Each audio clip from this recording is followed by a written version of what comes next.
Bismillahirrahmanirrahim. Assalamualaikum warahmatullahi wabarakatuh. Bihamdillahi wassalatu wassalamu ala rasulillah wa ala alihi wa sahbihi wa mawalah wa la hawla wa la quwata illa billahi wa ba'du. Alhamdulillah, di malam hari ini kembali kita duduk di Masjid Pontrenis. Salawat dan iringan salam kita hadiahkan kepada Rasul kita Nabi besar Muhammad sallallahu alaihi wa ala alihi wasallam. Ma'asyiral muslimin yang dimuliakan Allah Subhanahu wa taala, melanjutkan sedikit pembahasan kemarin tentang perintah Allah Subhanahu wa taala, wa qulu linnasi husna. Ucapkanlah kepada manusia itu ucapan yang santun. Karena dampak daripada ucapan yang kasar itu sangat menyakitkan manusia. Terkadang manusia lari dari kita. Tetapi yang ingin saya jelaskan malam ini, meneruskan kaidah-kaidah bagaimana cara menghadapi orang yang lisannya tajam, supaya lisan-lisan itu tidak menembus hati kita dan tidak mempengaruhi sedikit pun kepada hati kita, sehingga kita tidak sedih. Karena sering saya katakan betapa banyak gara-gara ucapan orang membuat kita sakit, bahkan mati pelan-pelan, bahkan merasa hidup malu di hadapan manusia, dan terkadang menaruh dendam. Ma'asyiral muslimin yang dimuliakan Allah Azza wa Jalla, ada 3 perkara yang tidak mungkin lepas dari kita semua. Pertama, la rahata fid dunya. Tidak mungkin orang itu beristirahat di dunia. Yang kedua, wala salamata minan nas. Tidak mungkin orang itu selamat dari ucapan manusia. Dan yang ketiga, wala najata minan maut. Tidak mungkin orang selamat dari kematian. Manusia tidak mungkin istirahat di bumi, karena bumi bukan untuk beristirahat. Bumi itu tempat bala ujian.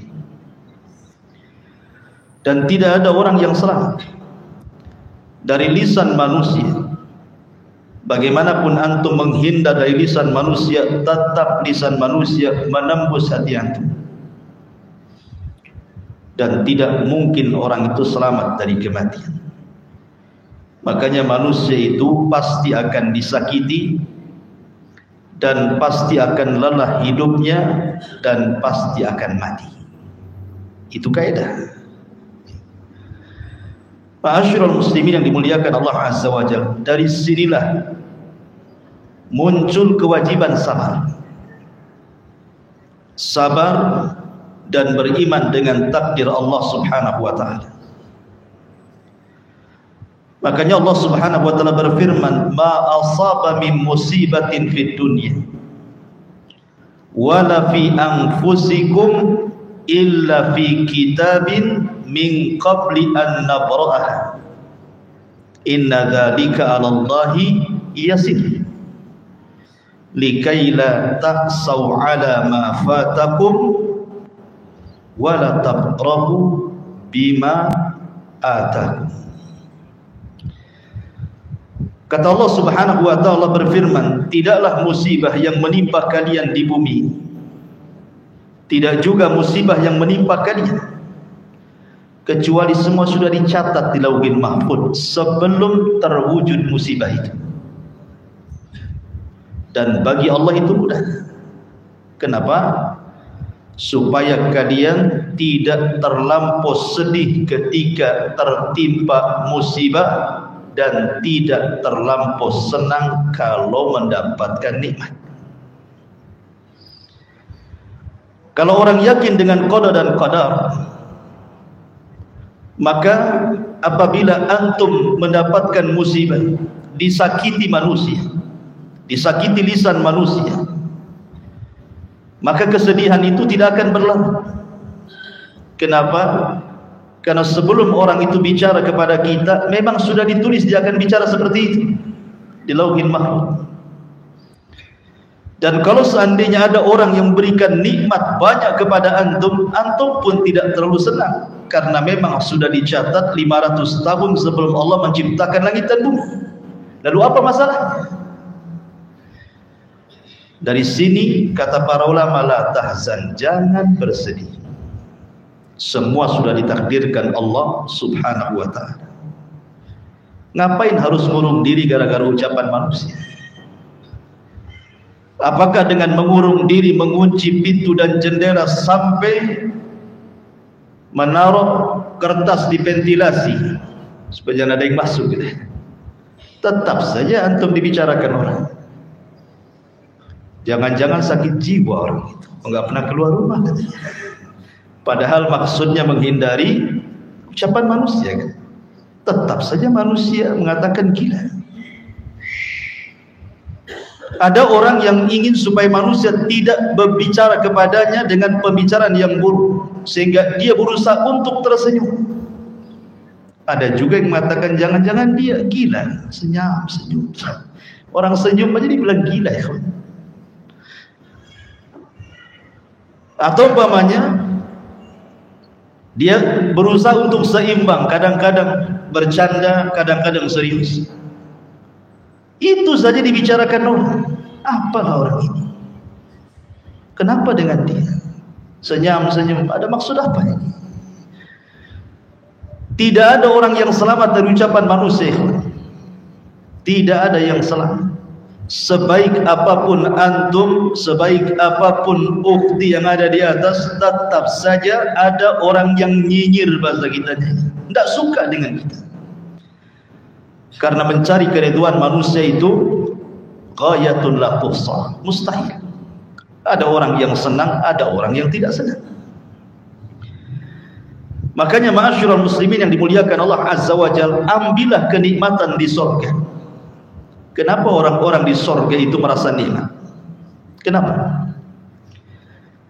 Karena Allah Subhanahu wa ta'ala berfirman, wa naza'na ma fi sudurihim min ghillin ikhwana.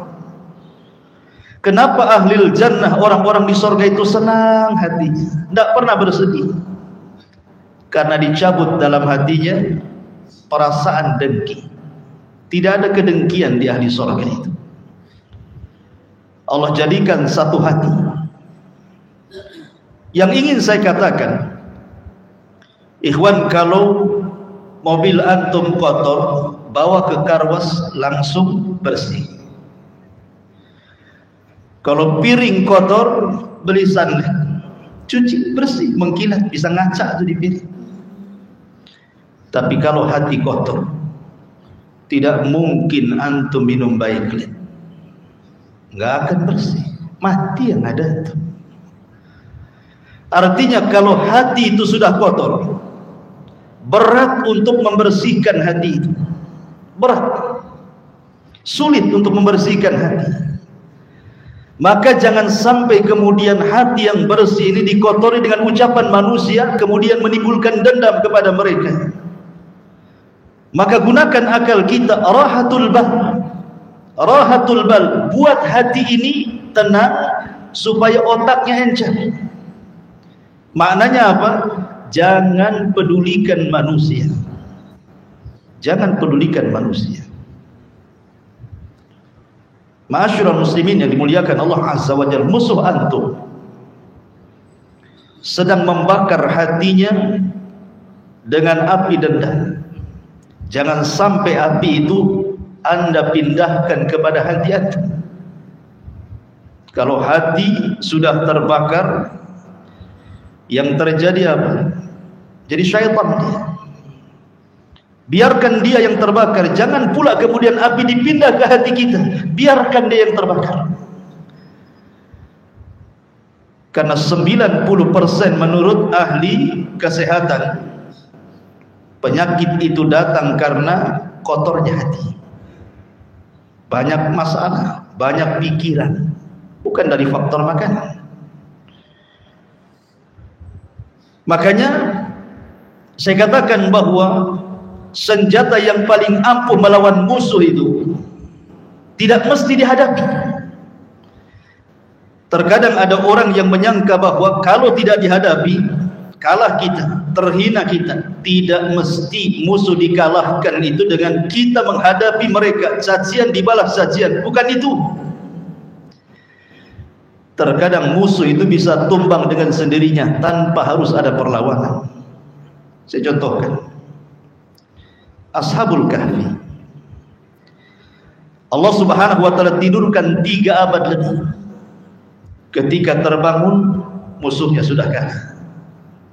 Padahal Ashabul Kahfi tidak mengangkat senjata, tidak mengerahkan pasukan, tidak mengangkat senjata-senjata canggih untuk melawan kerajaan Romawi.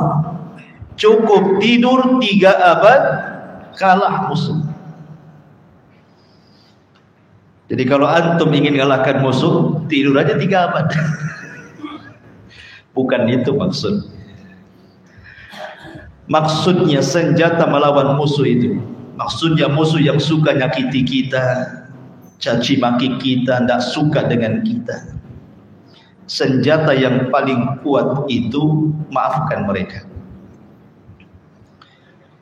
Kenapa Nabi SAW tidak pernah membalas cacian makian Abi Lahab, cacian makian Abi Jahal, cacian makian musuh-musuh dakwah di zaman itu? Karena itu bukan tujuan Rasul diutus, bukan. Tujuan Rasul diutus itu untuk mendakwahkan tauhid, sehingga Nabi SAW menganggap lalu ucapan musuh-musuhnya. Karena itu bukan hadap kita, bukan tujuan antum hidup, bukan itu. Kalau antum disibukkan dengan melayani orang-orang yang mencaci, dia caci, antum caci balik, dia menghina, antum hina balik, dia gibah, antum gibah balik, sampai kapan usia antum terus berjalan? Orang yang mencaci maki tak habis-habis. Apa antum habiskan kehidupan hanya untuk melayani orang yang mencaci maki? Maafkan mereka. Ya, memang berat. Abu Bakar Siddiq radhiyallahu anhu berat memaafkan Mistah gara-gara menuduh putrinya berzina dengan Safwan. Setelah turun ayat bahwa putrinya tidak berzina, padahal Mistah itu saudaranya, kerabatnya. Sampai berjanji untuk memutuskan nafkahnya. Tapi turun ayat, wal yasfahu, hendaklah lebarkan dadamu wahai Muhammad, maafkan Mistah, semoga Allah mengampuni dosaku. Baru Abu Bakar memaafkan Mistah. Berat kan memaafkan itu? Setingkat Abu Bakar saja berat. Kalau memang kita tidak bisa memaafkan karena terlampau berat, lisannya itu setajam silet cutter gitu, silet cutter. Saya nggak bisa Ustaz maafkan dia, nengok mukanya dia kayak setan, nggak mau saya. Lewat depan rumahnya sebagai rumah hantu, malas saya. Kalau antum tidak bisa memaafkan, minimal lupakan. Anggap antum tidak kenal. Kenal sih antum? Tidak kenal. Kan tetangga antum, tidak tahu anda gak kenal. Selesailah antum kan. Pura-pura gak kenal. Cuek, ya. Lupakan kesalahan orang. Antum gak bisa memaafkan. Lupakan saja. Kalau perlu pindah rumah, tidak ada masalah. Jangan sampai kemudian hati kita disibukkan dengan ucapan mereka. Masalahnya sayang hati kita ini. Karena hati kalau sudah kotor, saya katakan susah dibersihkan masalah. Susah dibersihkan hati kotor itu, sehingga kemudian perasaan ingin membalas itu ada terus. Rugi kalau hati disibukkan dengan perkara orang yang menghina kita, dan kalau kita membalas, maka tidak ada beda antum dengan dia. Apa bedanya antum dengan dia? Dia tidak punya akhlak, antum pun tidak punya akhlak. Ma'asyiral muslimin yang dimuliakan Allah Subhanahu wa taala. Oleh karena itulah kemarin saya sudah singgung bagaimana caranya. Yang pertama, tinggalkan ucapan manusia. Saya ulas sedikit. Tinggalkan ucapan manusia, biarkan mereka bicara. Karena sejak Adam diciptakan, manusia sudah bicara. Dan antum tidak bisa menghentikan manusia bicara. Bisa antum menghentikan manusia bicara? Tidak bisa. Manusia akan tetap bicara. Orang yang dibayar saja untuk tidak bicara, bisa bicara dia. Apalagi tidak bisa dibayar. Oleh karena itulah maka biarkan ucapan manusia jangan dipedulikan, karena orang yang lebih afdal dibandingkan kita saja dibicarakan manusia. Orang yang lebih afdal jauh dibandingkan kita, manusia membicarakan keburukan tentangnya. Siapa yang lebih afdal dari Nabi SAW? Siapa? Tidak ada. Tidak ada manusia yang lebih mulia di kolong langit ini melebihi Nabi SAW. Apa karena kemuliaannya manusia tidak berani bicara tentang Rasul? Tidak. Bahkan Rasul orang yang paling dicaci maki. Dikatakan gila, dikatakan tukang sihir, tukang tenun, perangkai syair, pemecah belah, macam-macam. Tapi Nabi SAW tidak membalaskan. Orang yang mengatakan gila, tidak dibalik engkau yang gila. Orang yang mengatakan tukang sihir, tidak dibalik bahwa anda yang dukun. Tidak. Walaupun boleh sebenarnya, boleh-boleh saja antum membalas cacian makian orang lain, tapi sebatas makian dia saja. Kalau dia mengatakan kepada antum buaya, antum katakan antum yang buaya. Tidak perlu ditambah darah, karena dia ngomong buaya saja, jangan ditambah-tambah. Karena fajazaa'us sayyi'ah sayyi'atun mithluha. Balasan orang yang berbuat jahat itu balas dengan kejahatan yang sama, jangan lebih. Boleh sebenarnya, tetapi memaafkan jauh lebih baik lagi. Ma'asyiral muslimin yang dimuliakan Allah Azza wa Jalla, kalau orang semulia Rasul tidak lepas dari ucapan manusia, tiba-tiba antum ingin lepas dari ucapan manusia, mustahil. Bahkan ada yang jauh lebih mulia dibandingkan Nabi SAW, Allah Subhanahu wa ta'ala yang menciptakan makhluk tidak lepas dari cacian manusia. Allah dikatakan memiliki keturunan, memiliki pasangan, sehingga Allah turunkan ayat lam yalid wa lam yulad. Allah dikatakan satu di antara tiga Tuhan, sehingga Allah katakan lu'inal ladzina kafaru. Sungguh Allah melaknat orang-orang kafir yang mengatakan apa? Innallaha tsalitsu tsalatsa. Allah itu satu di antara tiga Tuhan. Bahkan ada yang mengatakan innallaha fakir. Allah itu fakir. Wa nahnu aghniya, kami yang kaya. Bayangkan. Allah Subhanahu wa taala jadi sasaran makhluk yang diciptakannya. Dan kalau Allah jadi sasaran makhluk yang diciptakannya, apalagi antum? Siapa antum? Nabi bukan, wali ya wali murid. Ma'asyiral muslimin yang dimuliakan Allah Azza wa Jalla, maka biarkan ucapan manusia, biarkan manusia bicara. Karena manusia bicara itu hanya sebatas keperluan saja dia bicara kepada kita. Nanti ada bosannya itu. Kalau sudah sariawan berhenti itu. Ma'asyiral muslimin yang dimuliakan Allah Azza wa Jalla. Yang kedua, berjalanlah dengan takdir Allah. Saya katakan berjalan dengan takdir Allah, karena ucapan manusia tidak mengurangi takdir antum. Ingat, sebagaimana Allah Subhanahu wa taala kalau sudah mentakdirkan antum kaya, satu dunia memiskinkan tidak bisa. Kalau Allah takdirkan antum miskin, satu dunia mau memberikan kekayaan kepada anda, tidak pun bisa. Kalau manusia menghina kita supaya rendah di hadapan manusia, tapi Allah hendak kita mulia, tidak mungkin rendah. Kalau manusia hendak memuliakan kita sementara Allah sudah merendahkan kita, tidak ada yang bisa mengangkat derajat kita. Ma'asyiral muslimin yang dimuliakan Allah Azza wa Jalla. Oleh karena itulah maka berjalan dengan takdir. Karena takdir itu tidak mungkin dirubah dengan ucapan manusia. Ma'asyiral muslimin yang dimuliakan Allah Azza wa Jalla. Justru terkadang orang-orang yang menyakiti kita ini, ikhwan, justru mereka hancur sebelum orang yang disakiti. Karena ucapan manusia itu tidak bisa memendekkan usia, atau kebaikan manusia tidak bisa pula memanjangkan usia. Saya ulangi, celaan manusia tidak mungkin memendekkan umur manusia. Pujian manusia juga tidak mungkin memanjangkan umur manusia. Abu Lahab, Abu Jahal mencaci maki Rasul. Siapa yang dulu mati? Abu Lahab mati dulu.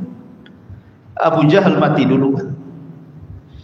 Artinya bahwa celaan musuh-musuh Allah kepada Rasul tidak menjadikan Rasul pendek umur, kan? Tidak.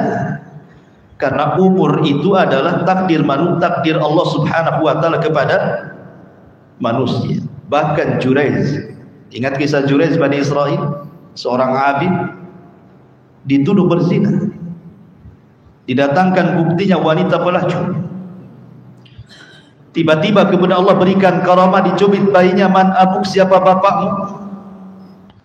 Dia mengatakan, bapakku, kata bayi ini, itu dia tukang gembala kambing. Maka orang-orang minta maaf kepada Jurayz dan siap membangunkan tempat ibadah yang sudah dihancurkan dari emas. Tapi Jurayz tidak mau. Ya. Ma'asyiral muslimin yang dimuliakan Allah Subhanahu wa taala, maka tanamkan kemuliaan. Tanamkan kemuliaan dalam hati kita, bahwa kita ini makhluk yang mulia. Tidak bisa dihinakan manusia lain. Satu dunia menghinakan antum tetap.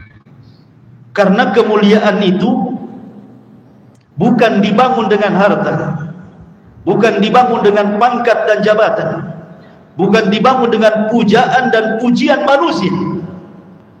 Bukan berarti kalau anggaplah satu kampung di sini memuji antum, mereka bertepuk tangan kepada antum, tiba-tiba antum jadi mulia. Tidak. Karena terkadang tangan-tangan yang menepukkan itu terkadang meletakkan di muka mereka ketika antum terhina. Maknanya bahwa kemuliaan itu datang dari Allah. Maka apabila ada orang yang menghina kita, sandarkan hati kita kepada Allah. Insyaallah Allah Subhanahu wa taala akan menjaga kemuliaan kita. Intang surullaha yang suruh. Kalau Allah, kita menolong agama Allah, mengaitkan hati kita kepada Allah, tidak ada manusia yang bisa mencelakakan kita dengan ucapan mereka. Ma'asyiral muslimin yang dimuliakan Allah Azza wa Jalla. Yang ketiga, tentara Allah untuk melawan musuh itu sangat banyak sekali. Tidak perlu antum yang melawan musuh. Minta kepada Allah Azza wa Jalla agar Allah yang mengirim tentara-tentaranya untuk mengalahkan musuhnya. Karena terkadang kita sibuk untuk membalas dendam, kita sibuk terkadang. Harus mengeluarkan uang, mengeluarkan tenaga, mengeluarkan pikiran. Ngapain? Kita punya Allah yang tidak pernah tidur. Minta kepada Allah Subhanahu wa taala bahwa orang-orang yang menzalimi kita, nanti Allah akan balas, karena ada kaidah kama tadinu tudan. Sebagaimana dia telah menyakiti kita, nanti Allah akan kirim orang yang menyakiti dia. Itu hukum karma. Orang kalau menyakiti orang, siap-siap saja ada orang yang menyakiti dia. Karena Allah Subhanahu wa ta'ala banyak tentaranya. Tinggal suruh saja. Idza arada syai'an an yaqula lahu kun fayakun. Bagi Allah itu mudah. Ma'asyiral muslimin yang dimuliakan Allah Subhanahu wa ta'ala. Kemudian juga kemarin saya singgung beberapa kaidah.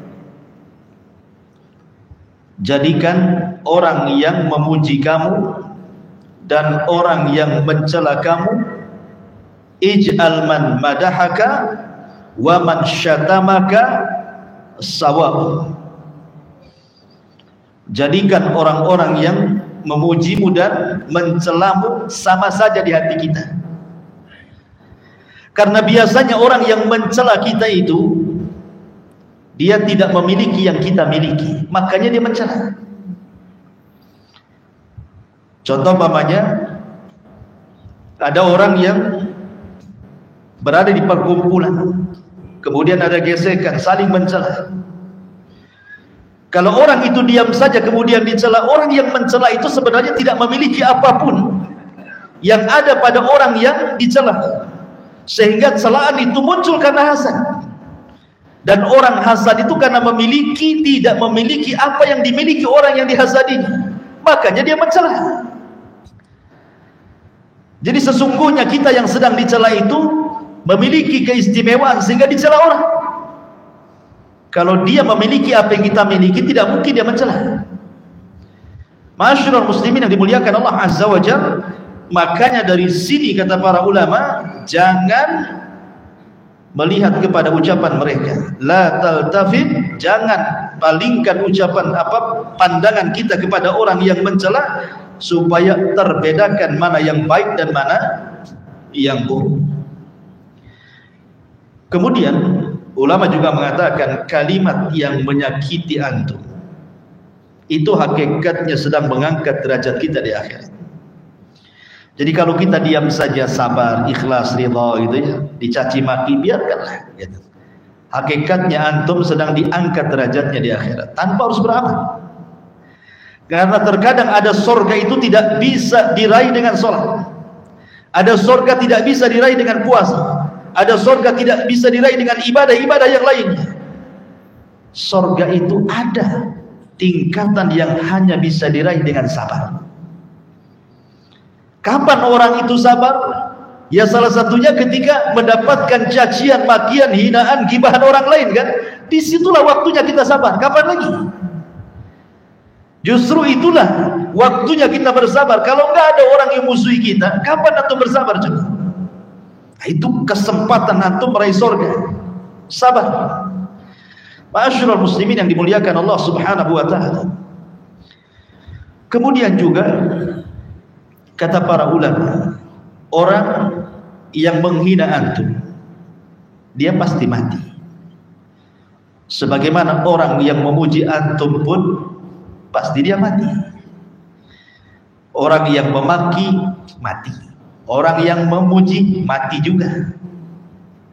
Apa maksudnya? Kalau orang yang mencela pasti mati, orang yang memuji juga pasti mati, sementara kita berjalan dengan waktu dan kita pun orang yang dicela pasti mati, semua akan mati.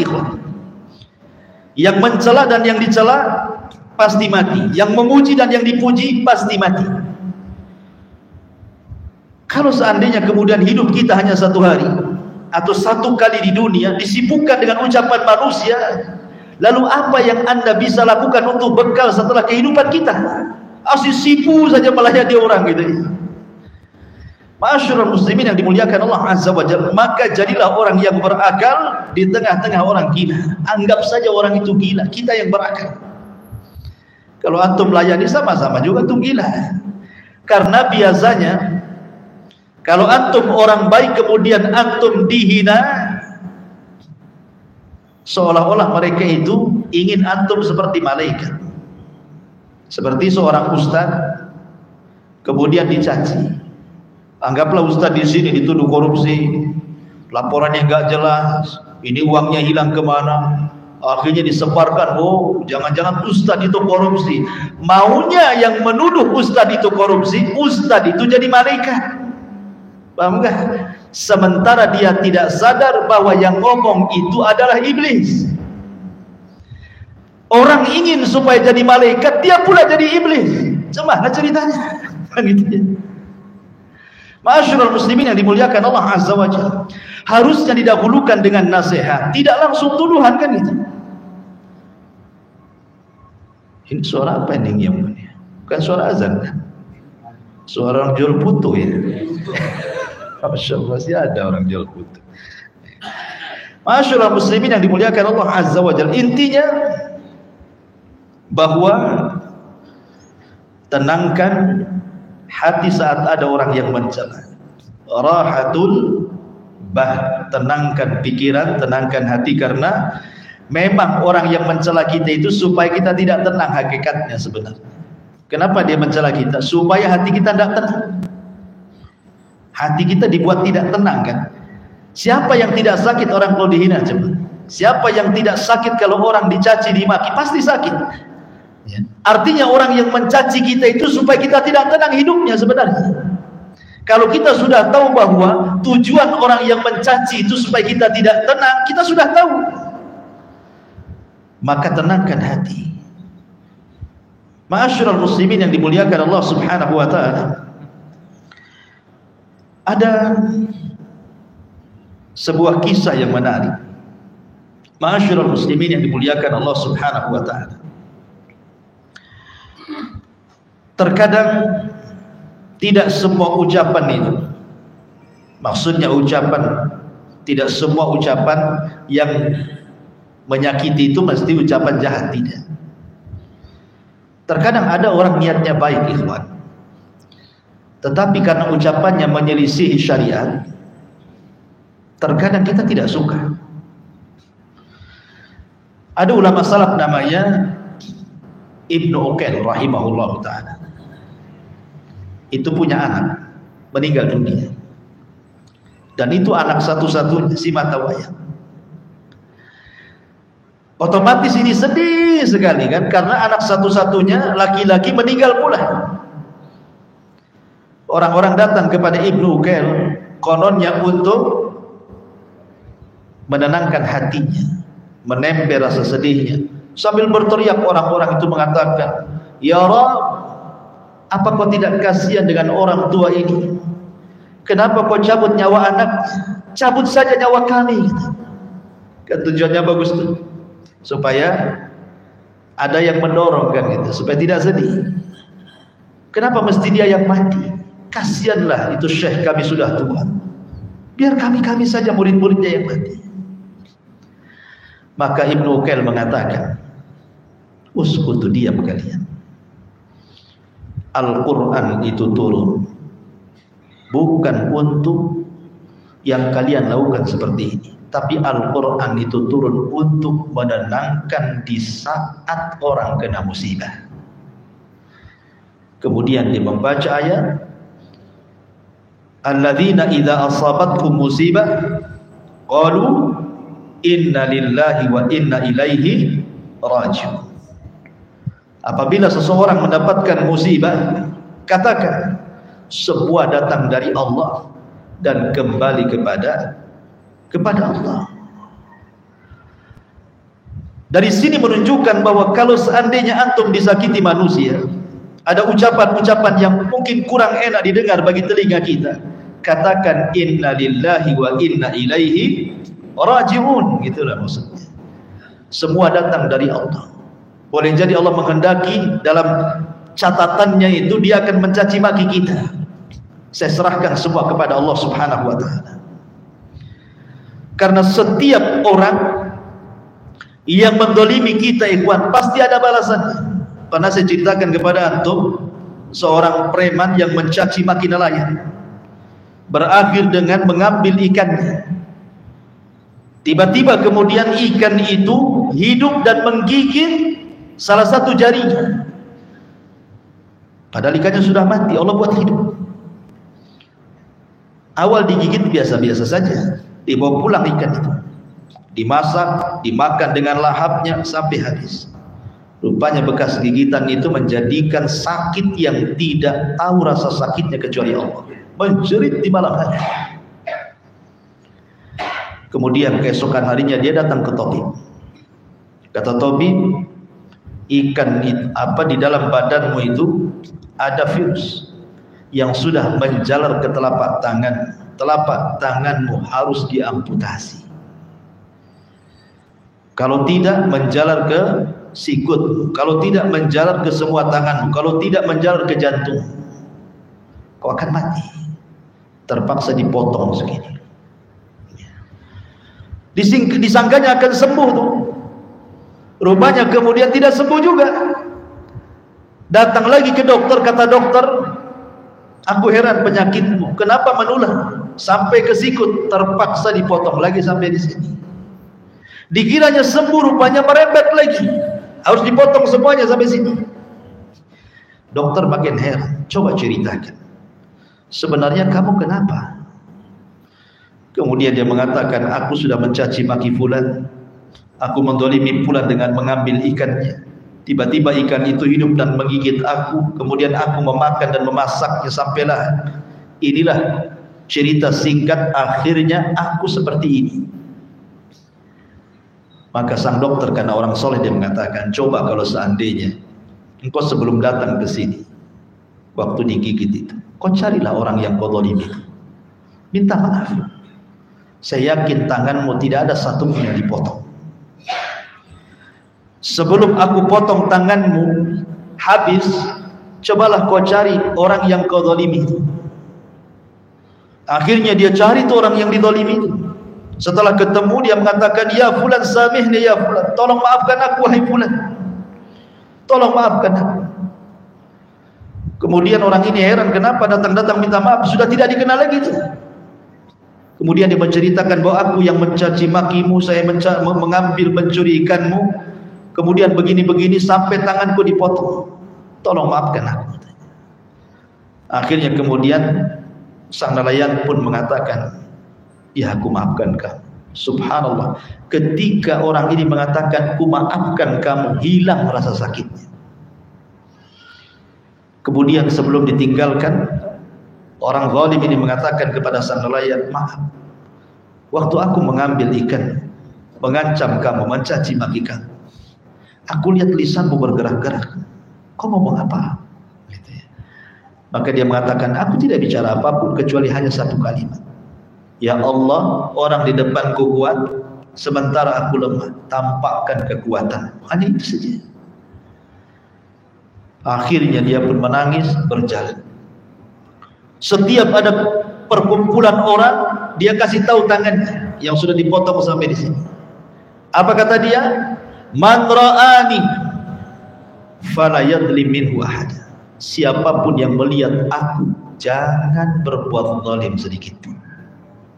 Datang dia ke pasar, dia tunjukkan tangannya, man ra'ani falam yadlim minhu ahad. Siapapun yang melihat aku, jangan coba-coba berbuat zalim pada siapapun. Nasibnya sama dengan aku. Dan begitulah ma'asyiral muslimin yang dimuliakan Allah Azza wa Jalla. Jadi ini sebagai ketenangan bahwa siapapun yang menzalimi kita, mencaci maki kita, pasti ada balasannya. Tenang hati kita. Katakan seperti orang awam, Allah tidak tidur.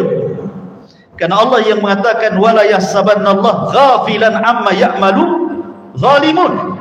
Apakah kau kira Allah itu lalai terhadap orang-orang yang berbuat zalim? Tidak, Allah tidak akan pernah lalai. Terkadang Allah biarkan sesaat, kemudian Allah akan adab di dunia sebelum akhirat. Karena Rasul yang mengatakan, dua dosa yang akan disegerakan azabnya di dunia sebelum akhirat, salah satunya kezaliman. Dan mencaci maki bagian daripada kezaliman. Kalau kita paham dalil-dalil ini ikhwan, karena cerita ini juga dikisahkan Imam Zahabi dalam kitab Al-Kabair. Kisah yang tadi saya ceritakan itu adalah kisah yang dicantumkan oleh Imam Zahabi dalam kitabnya Al-Kabair. Maka kalau kita paham bahwa setiap orang yang membicarakan kita akan ada balasannya, sehingga tidak perlu dibalas. nanti ada balasannya gitu maksudnya. Maka tenang, tidak sakit hati kita. Wallahu alam bisawab. Walaupun ini hanya teori ikhwan, tetapi ya bisalah untuk kita amalkan. Jangankan antum, kalau anda saja dicaci sakit juga. Tapi kan teori ya, mudah-mudahan saling tanasub menasihati. Dengan seperti ini kita lebih mawas diri, lebih lapang dada, lebih menerima. Ya, silahkan caci maki saya, setelah dicaci sakit juga rupanya. Gitu.